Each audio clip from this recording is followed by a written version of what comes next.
इस वीडियो में हम डिस्कस करने जा रहे हैं पोर्तो एलेग्रे सेफ के अंदर मेरे एक फ्रेंड के फिंगर हुए थे और उन्होंने उसको फिंगर लेटर नहीं दिया और उन्होंने कह दिया कि अपना लॉयर साथ लेके आओ। क्यों कहा, किस लिए कहा, क्या डॉक्यूमेंट उन्होंने मांग लिए, इस वीडियो में वो डिस्कस करेंगे। और उससे पहले जिसने मेरा चैनल सब्सक्राइब नहीं किया तो भाई का चैनल सब्सक्राइब कर दें। और सेकंड चैनल है शेयर लाइफ भी शहबाज, उसमें मैं आपको अपने ट्रैवलिंग यूरोप में ट्रैवलिंग के व्लॉग्स बनाता हूँ, तो उसका लिंक डिस्क्रिप्शन मौजूद है, उसको भी काइंडली सब्सक्राइब कर दीजिएगा, आप लोगों की सपोर्ट की ज़रूरत है। जी अस्सलाम वालेकुम, welcome back to my channel Shahbaz Cheema vlogs and hope आप सब खैरियत से होंगे। अल्हम्दुलिल्लाह मैं भी खैरियत से हूँ और इंजॉय कर रहा हूँ पाकिस्तान में। आजकल कुछ ही दिन रह गए पाकिस्तान में मेरे, और मे बी इंशाल्लाह नेक्स्ट वीक में जो है after Eid I will be in Portugal again in Lisbon. तो जी आज मुझे एक मेरे फ्रेंड की कॉल आई, मैंने सोचा आपके साथ डिस्कस करना ज़रूरी है इमीडिएटली। सो जी डिस्कस ये करने जा रहे हैं हम लोग कि मेरी भी जो पर्सनल जो मेरे फिंगर थे फर्स्ट टाइम जब मैंने रेजिडेंसी ली थी पुर्तगाल की, तो मेरे भी उसी सेफ के अंदर हुए थे। पोर्तो एलेग्रे सिटी है, डिस्क्रिप्शन में लिंक डाल रहा हूँ, उसके व्लॉग्स जो मैंने पोर्तो एलेग्रे सिटी में बनाए थे वो आप वॉच कीजिएगा, सिटी बहुत खूबसूरत है। तो मेरे भी जी वहीं पर फिंगर हुए थे उस सेफ के अंदर, बट मेरे डॉक्यूमेंट सारे कंप्लीट थे और मुझे तकरीबन 5 मिनट लगे थे अंदर, टोटल 5 से 10 मिनट लगे होंगे जब मैं फिंगर्स के लिए गया था। कुछ नहीं पूछा मुझसे उन्होंने, बस एक चीज़ मांगी थी मुझसे उन्होंने, पाकिस्तानी जो पीसीसी है मेरी उसकी ट्रांसलेशन इन पोर्चुगीज़। मैंने पुर्तगीज़ में ट्रांसलेशन नहीं करवाई हुई थी, उन्होंने मुझसे मांग ली। तो जी ये सीन हुआ था मेरे साथ और वहाँ पे उन्होंने मुझसे ओरिजिनल डॉक्यूमेंट्स, मेरे पास जुनता था, मेरा जुनता जो था वो ओरिजिनल नहीं था मेरे पास, क्योंकि मैंने उस टाइम कोविड चल रहा था। कोविड में जब आप जुनता अपना रीन्यू करवाते हैं, बनवाते हैं, अपना ड्रेस चेंज करते हैं, तो वो बाय मेल भेजते थे पीडीएफ। तो जी मैंने वो पीडीएफ से प्रिंट कलर प्रिंट लेके मैं चला गया था, तो उन्होंने जो है ना मुझे कहा जी आप ओरिजिनल लेके आएँ। खैर उन्होंने जुनता ऑफिस में कॉल की और मेरा जुनते को वेरीफाई किया और सब कुछ परफेक्ट हो गया और मैंने फिंगर की और मुझे कहा जी ये अपनी फ़ीस पे करें और ले जाएँ। तो जी उसी सेफ में सेम जगह पे आज एक फ्रेंड के फिंगर थे और वो वहाँ फिंगर्स के लिए गए। और मैं सिचुएशन बता दूँ, वो फ्रेंड जर्मन में रहते थे और उन्होंने अपना पाकिस्तानी पासपोर्ट जर्मन से रीन्यू करवाया था, लेकिन पुर्तगाल आके वो भी एक्सपायर हो गया था। फिर उन्होंने पुर्तगाल से नया पासपोर्ट बनवाया पाकिस्तान एम्बेसी से, ठीक है। अब सीन ये हुआ वहाँ पे, वो जब अंदर गए उन्होंने मांग ली पीसीसी जर्मन की, क्योंकि जब आप पासपोर्ट रिन्यू करवाते हैं उनको प्रूफ ऑफ रेजिडेंस मिल गया उनका, जो था रह रहे थे जर्मन में पासपोर्ट के थ्रू, कि इनका पुराना पासपोर्ट वहाँ से बना हुआ है। तो जी उन्होंने मांग लिया कि आप जर्मन में रह रहे थे तो आप जर्मन की पीसीसी लेके आएँ और सेकेंडली आप अपना लॉयर लेके आएँ साथ में। ये इतनी बड़ी बात नहीं है, ठीक है, बट उन्होंने मिस्टेक की। उन्होंने किसी प्रोफेशनल को, मैं अभी पाकिस्तान में था और वहाँ पे उनको गाइड करने वाला था नहीं, तो मेरे दूसरे फ्रेंड जब उन्होंने फिंगर कर लिए तो उसके बाद उन्होंने मुझे बताया ये प्रॉब्लम नहीं है। बट पोर्तो एलेग्रे सेफ बहुत परफेक्ट सेफ है, वो कुछ नहीं पूछती, आपके डॉक्यूमेंट्स कंप्लीट है तो जी आपको कुछ नहीं पूछते। वो बड़े प्यार से आपको बिठाएंगे वहाँ पर, आपके फिंगर करेंगे और आपकी फारी कर देंगे, ठीक है।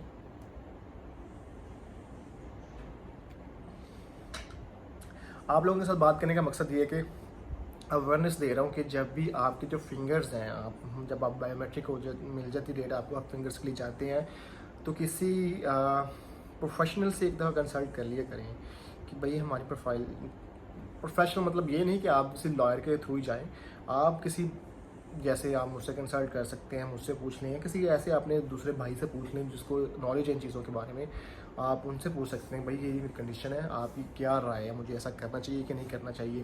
तो मिस्टेक वहाँ पे ये हुई कि उन्होंने अपना पुराना पासपोर्ट भी वहाँ पे शो कर दिया था साथ में। जब भी आप जाएं अकॉर्डिंगली जो आपके जो मेन डॉक्यूमेंट्स हैं बस वही उनके सामने रखें, ठीक है, वही उनको दें, दूसरे डॉक्यूमेंट्स शो ना करें उनको। वो भाई कहने लगा जी नहीं वो पैसों की खातर वो उसने 100-200 यूरो मुझसे खाने थे इसलिए मेरे साथ ऐसा किया। भाई ऐसा कुछ नहीं होता, आपसे वो पैसे नहीं खाएंगे। यूरोप है, पाकिस्तान, यहाँ करप्शन वहाँ पे भी चलती है, इस लेवल की नहीं चलती कि आपसे वो डायरेक्टली 100-200 यूरो मांग लें, ये बच्चों वाला बात है, ये ऐसा कुछ सीन नहीं होता। तो ये सेफ की अपडेट थी। सेफ दिन ब दिन अपनी रूल्स में चेंजिंग भी ला रहे हैं, सख्ती भी कर रहे हैं। कोविड की वजह से काफ़ी नरमियाँ थी और लोगों ने काफ़ी उसमें मज़े भी लूटे हैं। भाई मज़े ये हैं कि जब आप सेफ में जाते थे तो वहाँ पे आपसे कोई सवाल जवाब नहीं होते थे। लाइक कुछ सीन ऐसे हुए थे, आपको उन्होंने अंदर भी नहीं जाने दिया। आप बाहर आती थी लेडीज़ जो वहाँ पे होती थी सेफ के अंदर, जो इंस्पेक्टर हैं वो आती थी, वो जी वो आपके डॉक्यूमेंट्स लेके अंदर चले जाती थी। पहले वो स्कैन कर लेती थी, बाद में आती थी बायोमेट्रिक करो और एक पेपर लो, फीस पे करो और जाओ। तो कोविड की वजह से डरते हैं, कोविड की वजह से कोई उनकी थी कुछ प्रॉब्लम्स चल रही थी, ऑफिस की भी बंद थे। अच्छा जी, आपको बताते हैं कि सेफ वालों ने मेरे फ्रेंड से क्वेश्चंस क्या किए। क्वेश्चंस ये किए उन्होंने कि जी आप कहाँ रहते हैं, आपका जो जॉब कॉन्ट्रैक्ट है कब से स्टार्ट है, आप कहाँ कहाँ काम कर रहे हैं। बेसिकली एग्रीकल्चर का कॉन्ट्रैक्ट था उनके पास, एग्रीकल्चर में ओरिजिनल जेनमनी काम करते हैं, ओरिजिनली काम कर रहे थे, वो कोई प्रॉब्लम नहीं है उनको। सो जी इस तरह के सीन थे, और बड़े इस तरह आपकी रेजिडेंस कहाँ है, कब से हैं पुर्तगाल में। तो ये बेसिक क्वेश्चन हैं, इससे घबराने की जरूरत है। जब मैं गया था, जब मेरा कॉन्ट्रैक्ट देखा था, that time I was a supervisor in agriculture company.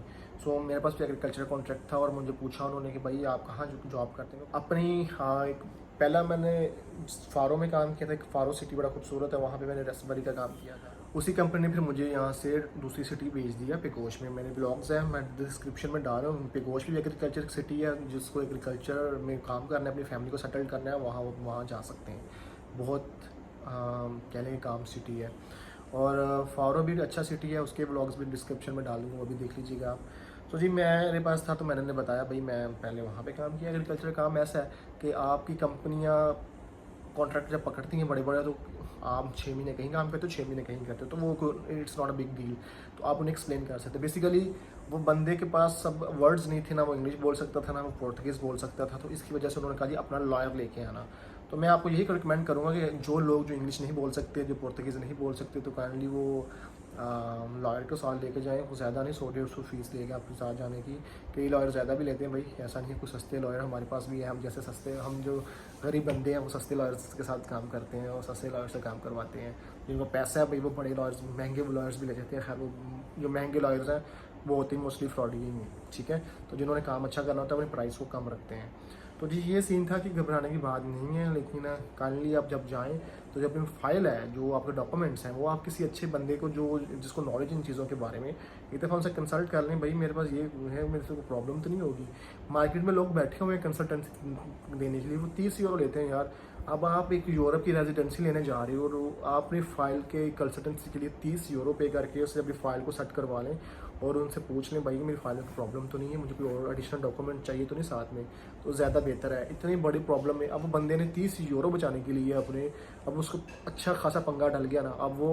अब जर्मन से वो पीसीसी भी बनवाएगा अपनी, वो मस्त बनवानी पड़ेगी उसको। सेकंडली उसको लॉयर भी साथ लेके जाना पड़ेगा, उसके बिना वो उसका काम नहीं होगा। तो वो 700-800 यानी 400-500 और पीसीसी 700-800 यूरो का खर्चा आ गया ना। 30 यूरो बचाने की खातर 700-800 यूरो आप अपने अब पे करोगे। तो ये चीज़ें हैं, ये छोटी छोटी बेसिक चीज़ें होती हैं। इमिग्रेशन में कोई प्रॉब्लम नहीं होती। आपके डॉक्यूमेंट्स बोलते हैं वहाँ पे, आपके डॉक्यूमेंट्स अच्छे हैं, परफेक्ट हैं, कोई उसमें कोई मिस्टेक नहीं है, तो आपको वो किसी लिहाज से आपके बायोमेट्रिक और आपको कार्ड लेट नहीं करेंगे, रुकेंगे नहीं, ठीक है। जिन लोगों के कार्ड लेट हो जाते हैं, कार्ड नहीं आते, उनकी यही प्रॉब्लम होती है, उनकी डॉक्यूमेंटेशन में प्रॉब्लम होती है कि डॉक्यूमेंटेशन में कोई ना कोई प्रॉब्लम उनकी निकल आती है, जिसकी वजह से वो आपका कार्ड लेट हो जाता है। तो इन चीज़ों से बचने के लिए प्लीज़ 30 यूरो खर्च कर लेगा। 30 यूरो बहुत ज़्यादा नहीं है, ठीक है। 30 यूरो पे करके आप तो अपनी कंसल्टेंसी ले लें किसी अच्छे प्रोफेशनल से, अपनी फ़ाइल का रिव्यू करवा लें कि फ़ाइल में है क्या, कोई डॉक्यूमेंट मिसिंग तो नहीं है। जैसे मैं खुद गया था, मैंने भी लॉयर नहीं किया, लेकिन पीसीसी मुझसे मांग ली ट्रांसलेटेड, बट अल्हम्दुलिल्लाह कि मेरे में इतने गट्स थे, मैंने उनसे बात की, ठीक है।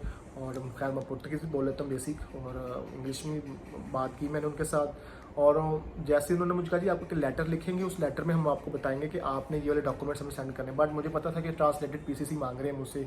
मैंने उसी दिन जाके वापस जाके पीसीसी ट्रांसलेटेड करवाई, नेक्स्ट डे मैंने उनको पोस्ट कर दी। मैंने अपना टाइम वेस्ट नहीं किया, वो मुझे पता था। तो इसी तरह एक प्रोफेशनल बंदे से आपको कंसल्टेंसी मिल जाएगी ना। अब वो बंदे मुझे कॉल कर रहे हैं, उसके पास हल ही नहीं है, क्योंकि आप ऑलरेडी स्टेप में चले गए हो। उन्होंने आपको कह दिया कि लॉयर लेके आए। सेकंडली आप अपन पीसीसी हमें आपकी जर्मन की चाहिए, आप वो जमा करवानी पड़ेगी, ठीक है।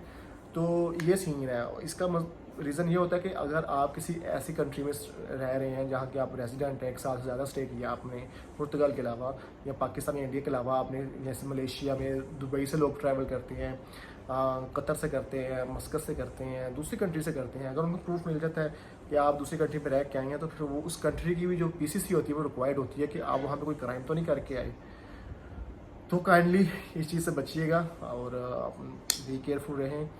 और आपको मैं बताने वाला हूँ नेक्स्ट वीडियो के अंदर जॉब कॉन्ट्रैक्ट के बारे में कि जॉब कॉन्ट्रैक्ट का क्या सीन है, वो कितने का रेट चल रहा है आजकल उसका, क्योंकि मार्केट में एजेंट्स बैठे हुए हैं, उनके डिफरेंट प्राइसेस हैं उनके कॉन्ट्रैक्ट की, और कॉन्ट्रैक्ट की क्या वैल्यू है, और उसने आपको किस तरह संभाल के रखना, जो आपको आपके बायोमेट्रिक के ऊपर आपको जो है ना हेल्प करेगा। ठीक है, तो जी दुआओं में याद रखिएगा। भाई का चैनल लाजमी सब्सक्राइब कीजिएगा। सेकंड चैनल है लाइफ विद शहबाज, उसके ऊपर मैं यूरोप के अंदर जो ट्रैवलिंग के ब्लॉग्स हैं या लिस्बन से रिलेटेड ट्रैवलिंग ब्लॉग है वो मैं उधर पोस्ट किया करूँगा। ये सिर्फ इमिग्रेशन अपडेट के लिए हमने रख दिया चैनल को।